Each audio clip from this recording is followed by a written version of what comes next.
Hello పిల్లలు. ఈరోజు మనం 'ఎవరికీ దొరకని గబ్బిలం' అనే కథ విందాం. ఒక అడవిలో ఒక గబ్బిలం ఉండేది. గబ్బిలాల గురించి మీకు తెలుసు కదా! అవి పక్షిలాగా ఎగురుతాయి, జంతువుల్లాగా పిల్లల్ని కంటాయి, క్షీరదాల జాతికి చెందినవన్నమాట. ఆ గబ్బిలం పొద్దునంతా ఏదో ఒక చెట్టుకి తలక్రిందులుగా వేలాడుతూ ఉండేది. చీకటి పడగానే అడవంతా తిరుగుతూ ఉండేది. ఒకసారి ఆ అడవిలో పక్షులకు, జంతువులకు నడమ పెద్ద గొడవ జరిగింది.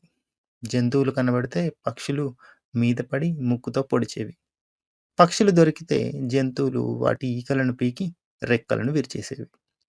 ఒకసారి ఒక చెట్టు కింద జంతువుల సమావేశం జరుగుతోంది. ఆ చెట్టుపైనే ఒక కొమ్మకు అతుక్కొని గబ్బిలం నిద్రపోతూ ఉంది. అంతలో ఒకసారి పెద్దగా గాలి వీచింది.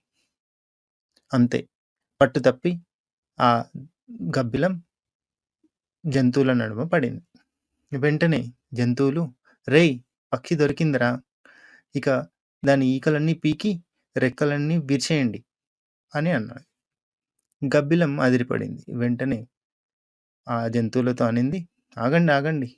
రెక్కలున్నా నేనేమి పక్షిని కాదు. మీలాగే జంతువుని. పిల్లల్ని కంటాను, పాలు తాపుతాను" అని చెప్పింది. అది చెప్పింది నిజమని తెలుసుకున్న జంతువులు దాన్ని వదిలేశాయి.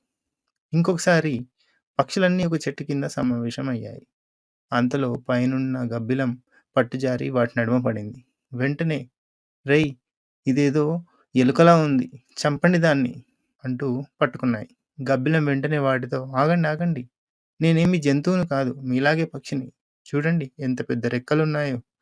జంతువులెక్కడన్నా ఎగురుతాయా" అనింది. దాంతో పక్షులు దాని రెక్కలను గమనించి వదిలేశాయి.